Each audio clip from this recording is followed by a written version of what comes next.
If we had to choose the most magnificent and mysterious architectural structure of humanity, the Great Pyramid of Giza would be a very strong contender. The pyramids and the Great Sphinx of Egypt are favorite themes of adventure movies and horror stories.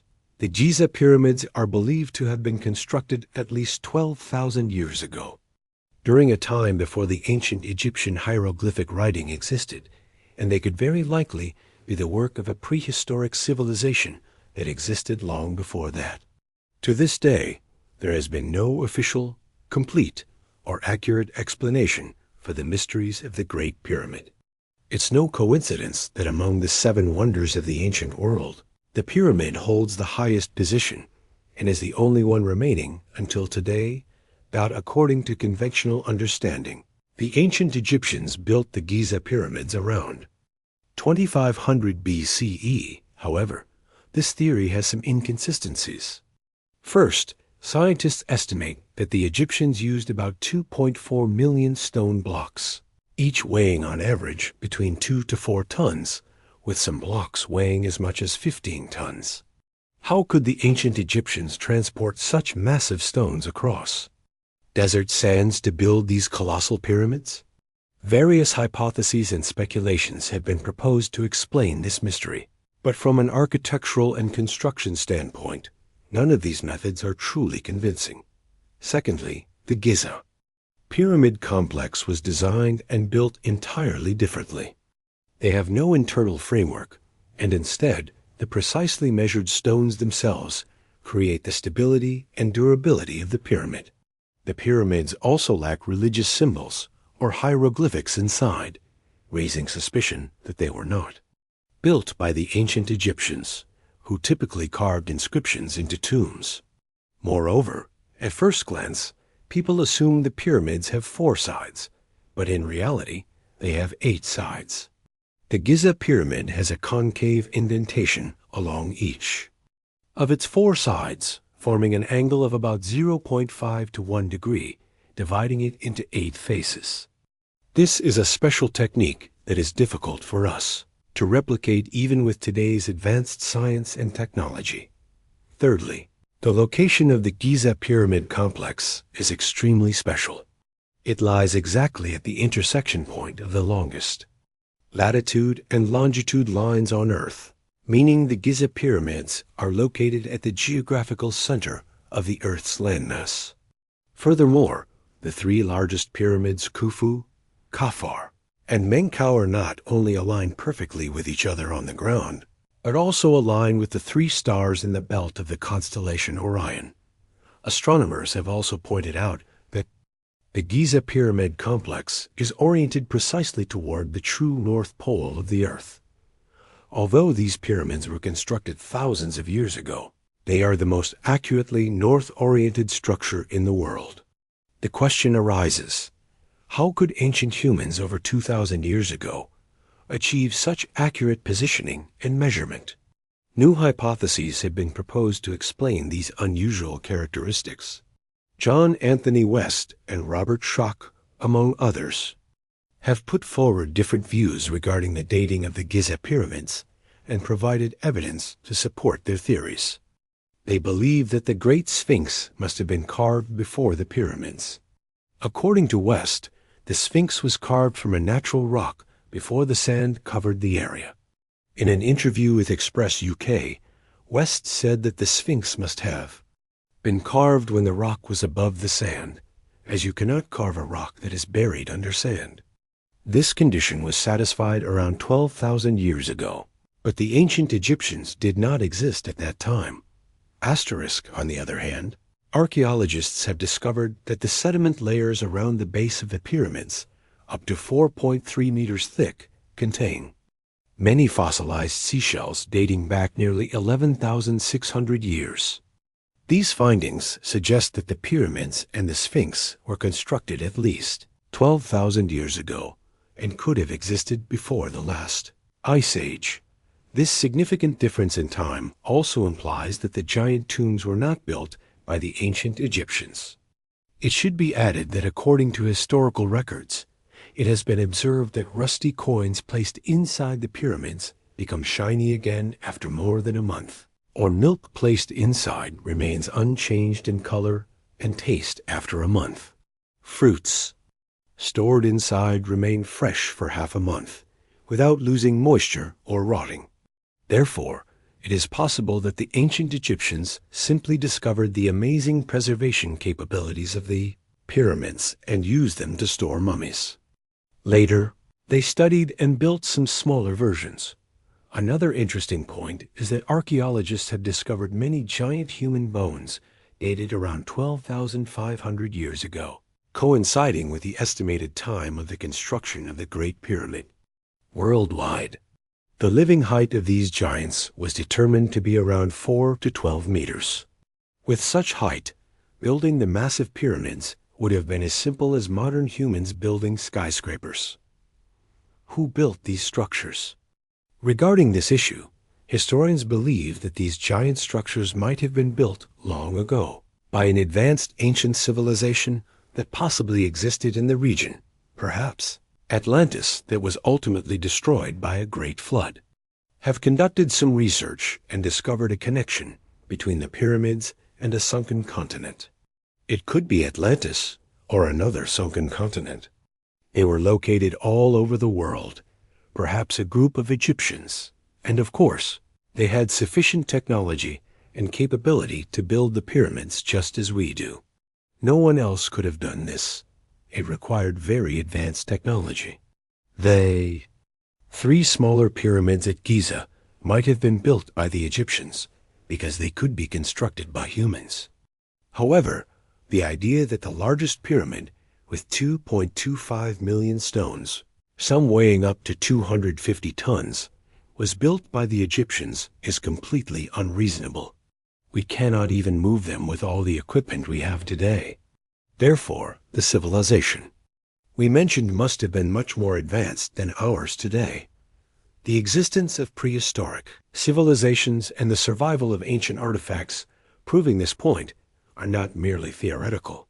For example, in June 1968, American collector William J. Meister found a 5 cm thick rock slab on which there was a fossilized human shoeprint along with another unique trace, the fossil of a trilobite crushed underfoot. This finding puzzled scientists because trilobites were creatures that went extinct at the end of the Permian period, about 250 million years ago, long before humans could have walked the earth.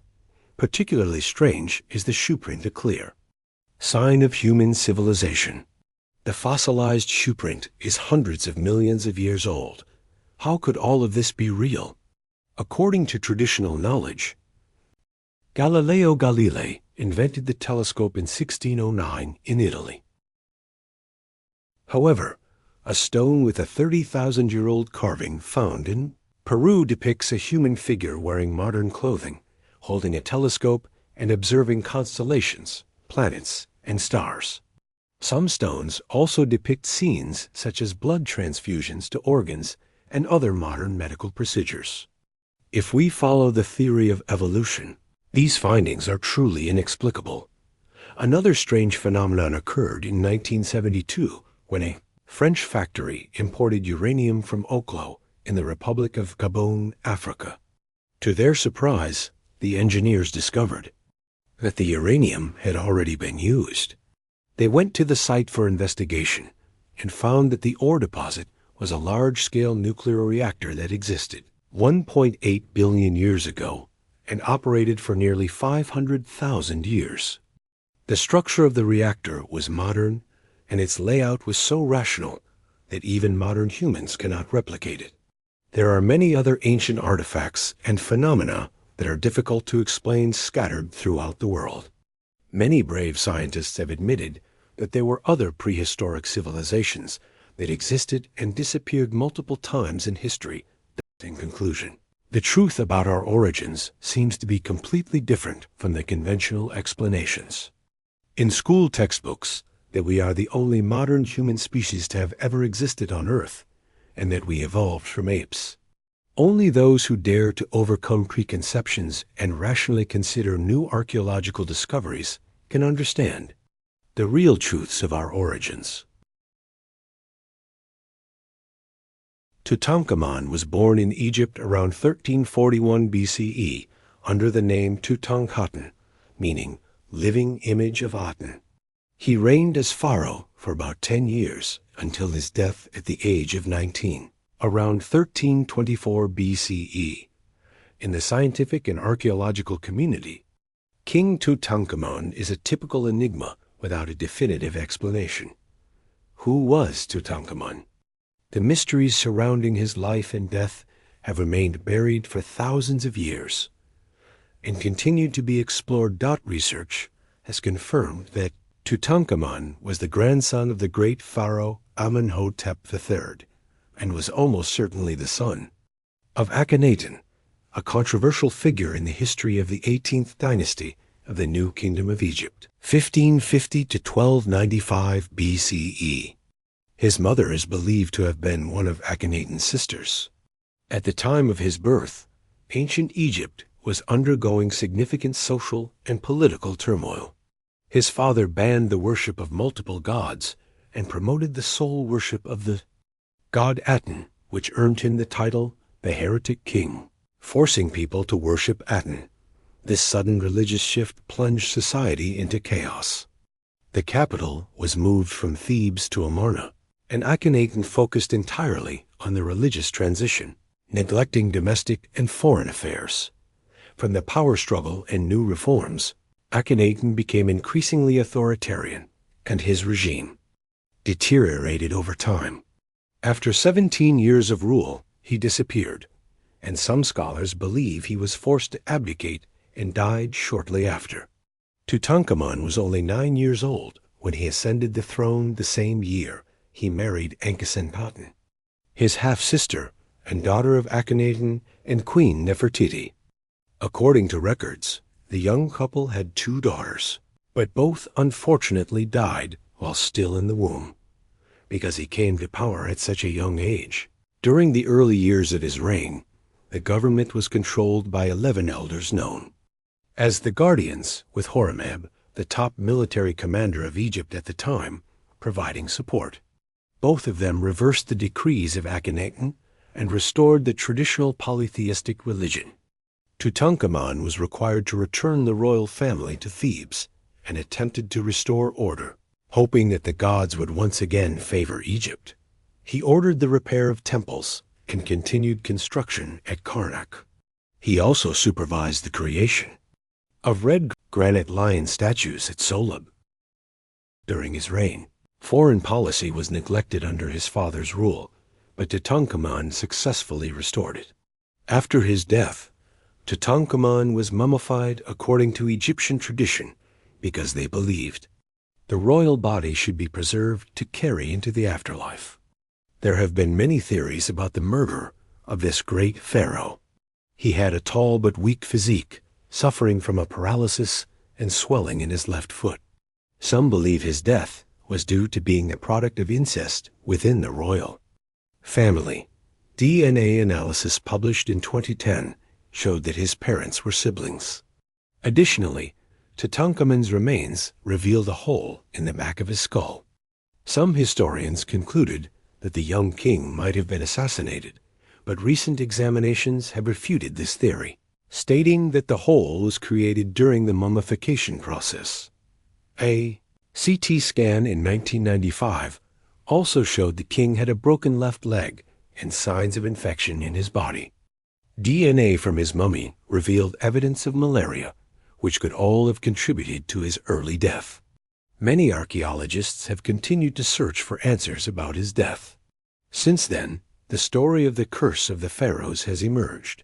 Some analysts claim that the hieroglyphs on the walls of his tomb promised a painful death to anyone who disturbed Tutankhamun. According to records, more than 10 people in the excavation teams died under mysterious circumstances. Most believe this was due to the curse of Tutankhamun. In early 1923, British archaeologist Howard Carter, along with his friend Lord Carnarvon, performed the ceremony to open the tomb of Tutankhamun in the Valley of the Kings in Egypt. 2 months later, Carnarvon died from blood poisoning due to a mosquito bite.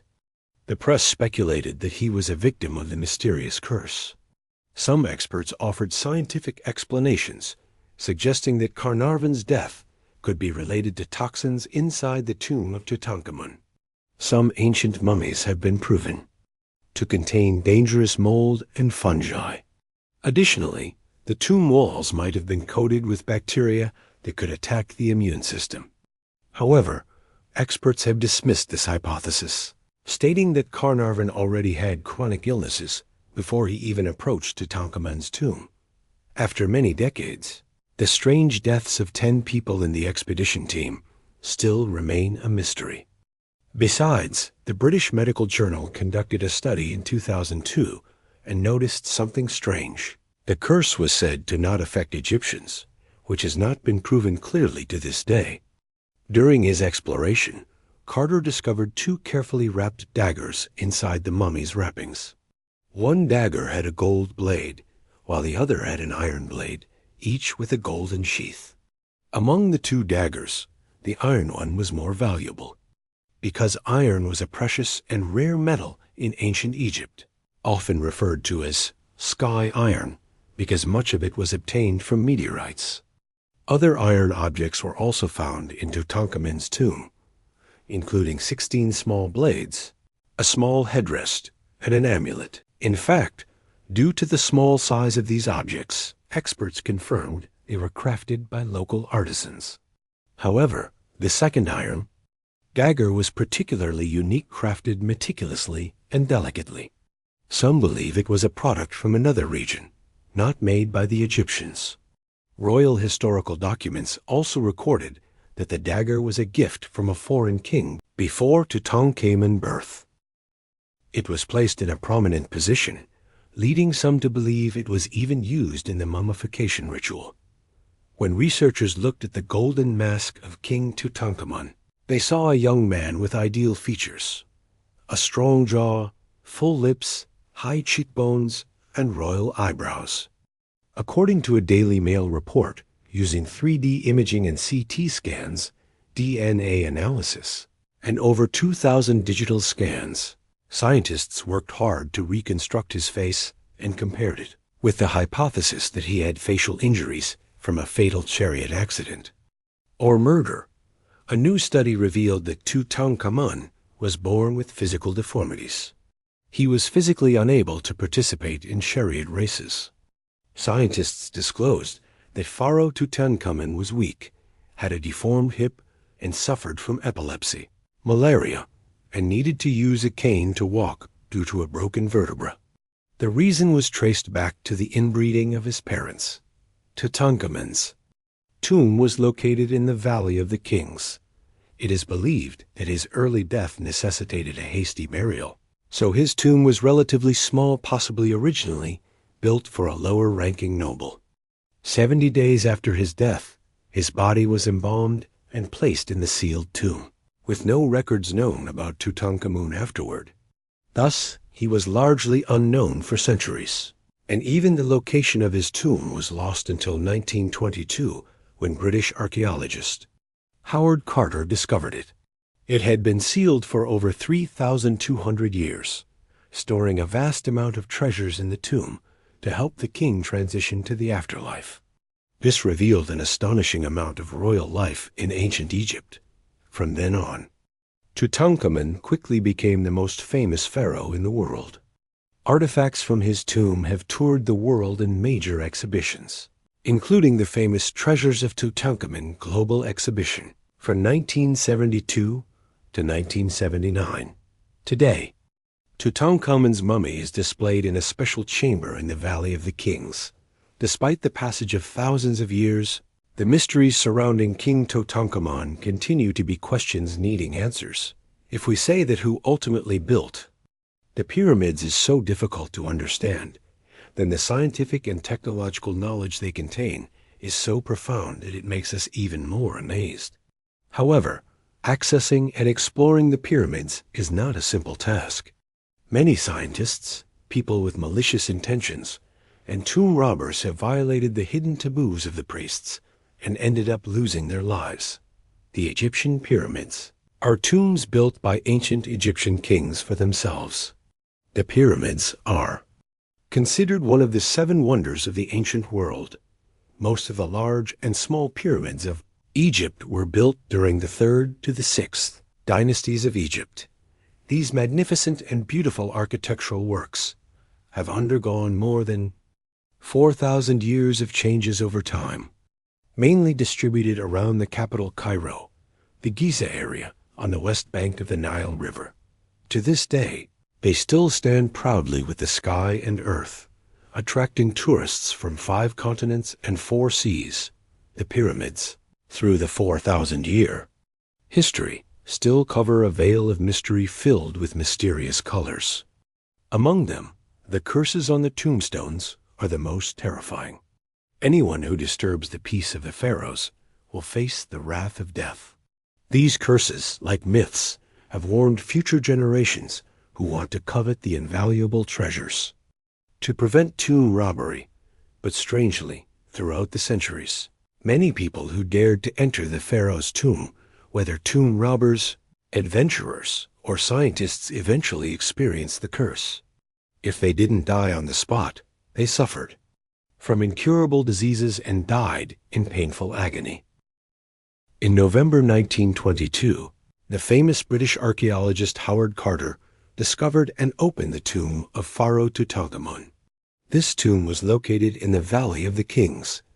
He excavated more than 5,000 artifacts, including jewels, ornaments, clothing, weapons, technology, food, household utensils, and more.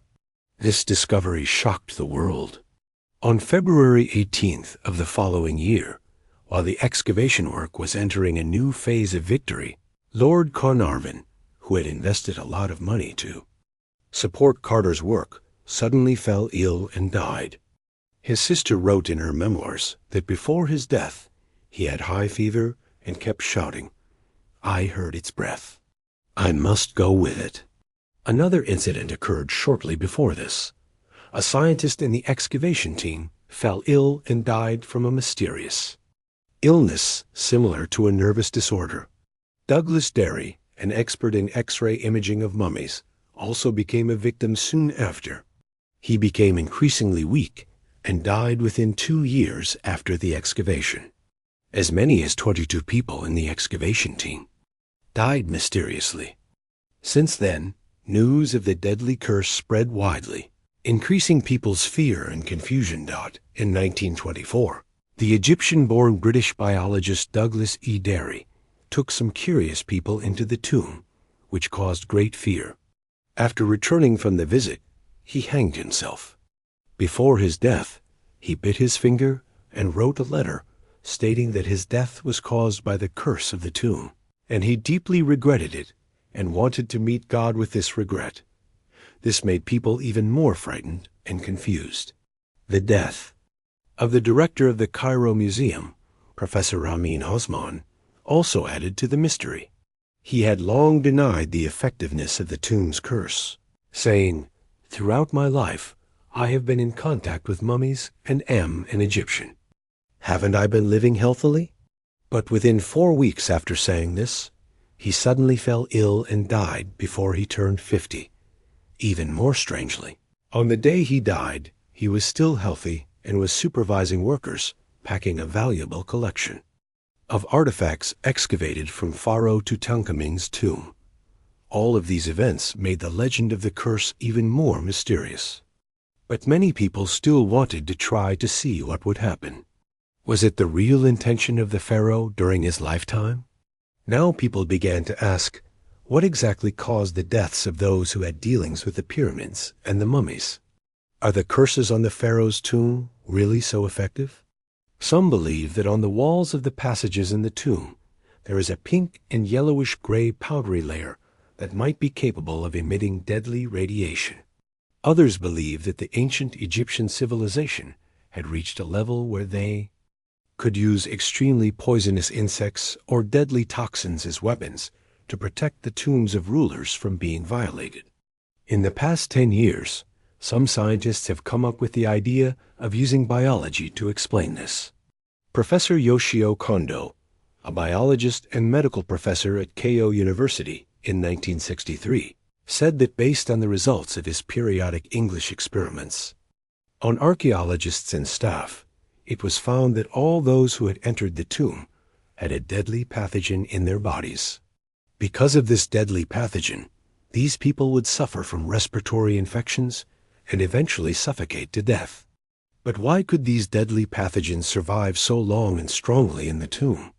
Scientists have not been able to explain this. In 1983, a French doctor named Frissot, after many years of research, reached the conclusion that the cause of death was an overly sensitive reaction to toxic bacteria in the tomb by the excavators and visitors.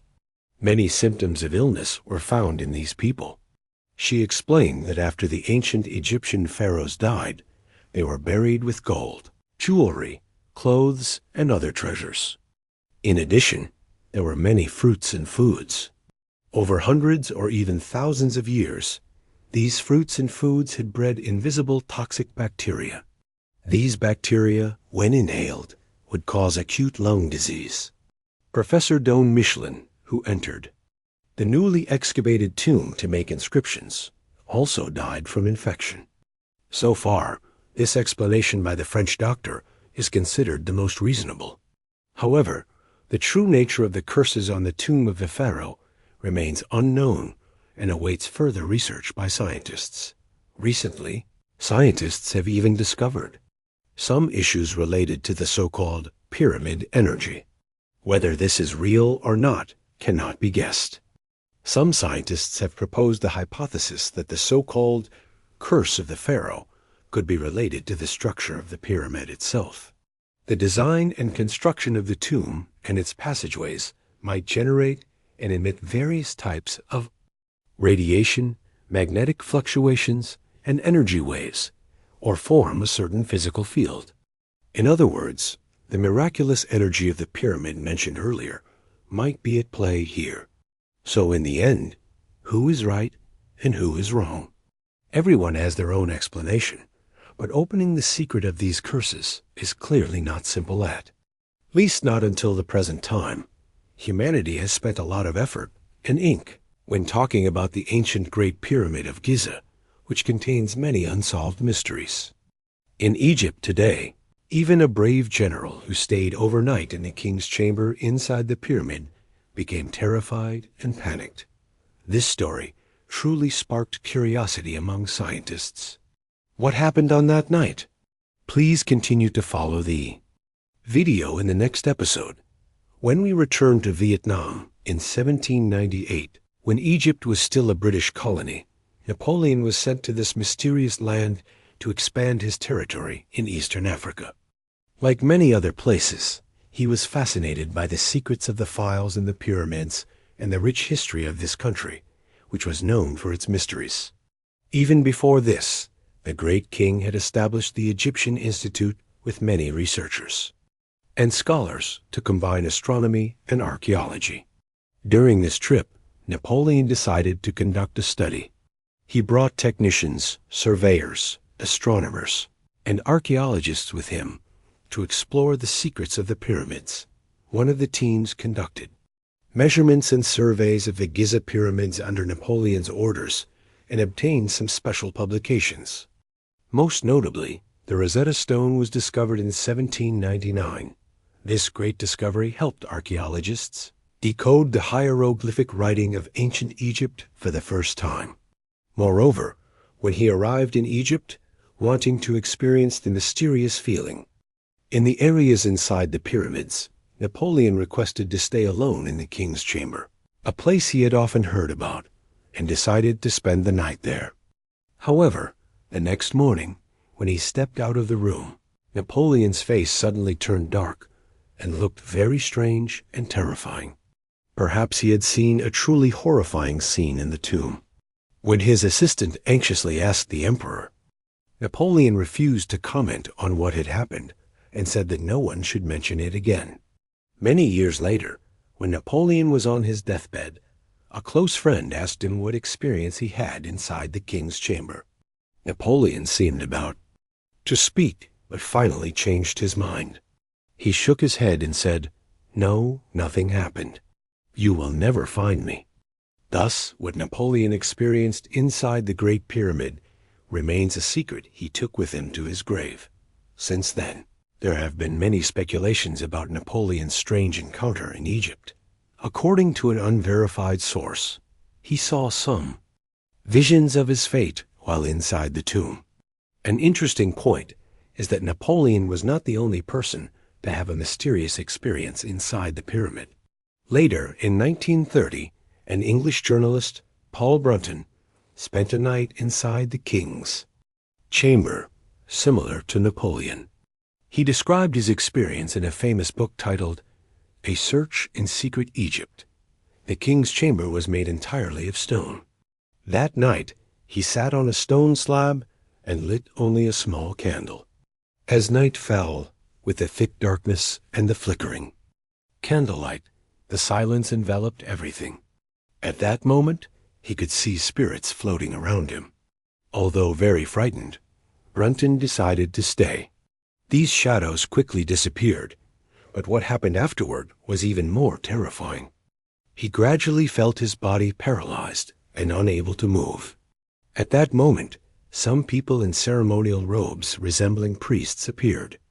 These people led him to a secret room inside the pyramid and called it the Hall of Learning. There he felt his soul gradually separate from his body and enter another space beyond death. He described this experience as an out-of-body experience.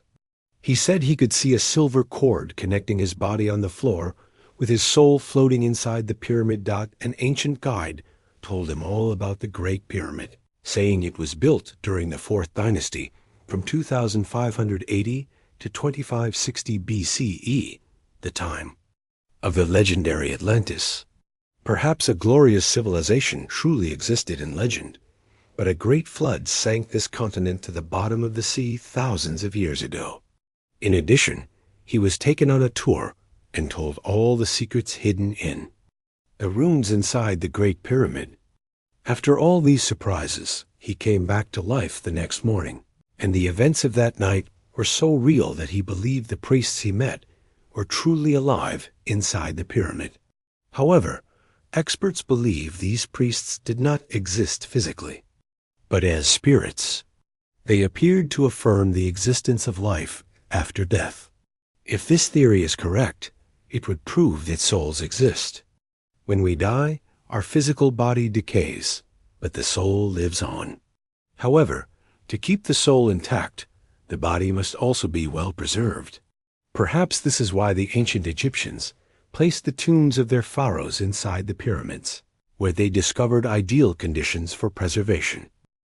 Scientists have conducted research on the sleeping chamber of this room, which is a granite stone layer, also known as the Soul Stone.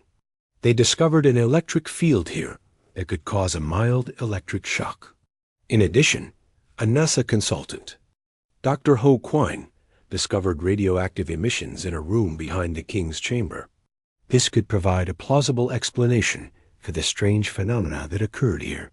Moreover, the dating of these radioactive emissions showed that the upper part of the pyramid was older than the lower part by many years. Many hypotheses and speculations have emerged. Some guessed that the upper part of the pyramid was built first, initially placed upside down, and then somehow advanced technology was used to place it in its current position. However, the causes of these phenomena occurring inside the pyramid remain unexplained. All the answers are still just guesses, and the secrets of the Egyptian pyramids remain a big question mark for the entire world. Later, a Scottish journalist, W.B. Spence, who was passionate about esoteric sciences, wrote about Atlantis, lost worlds, ancient mysteries, and educational methods of the ancients. He discovered that the Great Pyramid also concealed prophecies about major events in human history. He wrote that scientists have found evidence that all significant events in human history have been hidden in charts and numerical data, derived from numbers such as the dimensions of the edges, the structures like the diagonal lines inside the pyramid. Some experts have also studied these prophecies. David Davidson, a structural engineer, spent 25 years researching this great and mysterious structure. His research findings were published in the book The Great Pyramid, A New Message, where he illustrated his results through 80 pages of diagrams and 97 tables covering archaeology, history, and star maps in astronomy to prove the accuracy of the pyramid, prophecies he discovered. Another scientist also claimed to have found evidence of these prophecies within the Great Pyramid. Professor Robert W. Sullivan, an astronomer at Oxford University, studied the Great Pyramid in 1637. Professor John and Colonel Workman devoted their entire careers to researching this topic. Among their findings was the ancient Egyptians' understanding of the Earth's pole shift. They believed the pyramids were built to indicate the Earth's axis, or more accurately, the true North Pole of the Earth. However, through different eras, the North Pole was not always the same. The 6 North Poles identified in the past were not the same. Currently, the North Star in the constellation Ursa Minor is the best fit, and in the future, it will be the star Gamma Cephei. Previously, someone mentioned that when the pyramid door opens, it will point to the second largest star of the North Pole. If you draw a straight line from the pyramid entrance on the spring equinox, March 22nd to 25th, in 4000 BC, 2000 CE, and 10,000 CE, it will directly point to the corresponding North Stars, Thuban, Harris, and Vega. The North Star is considered the center of power, a place where the soul goes after completing its evolution in the solar system. Do these calculations relate to the souls believed to be living inside the Great Pyramid? Please share your views in the comments section below. We will continue to discuss this. For now, goodbye and thank you for watching Mr. Bichu's video today.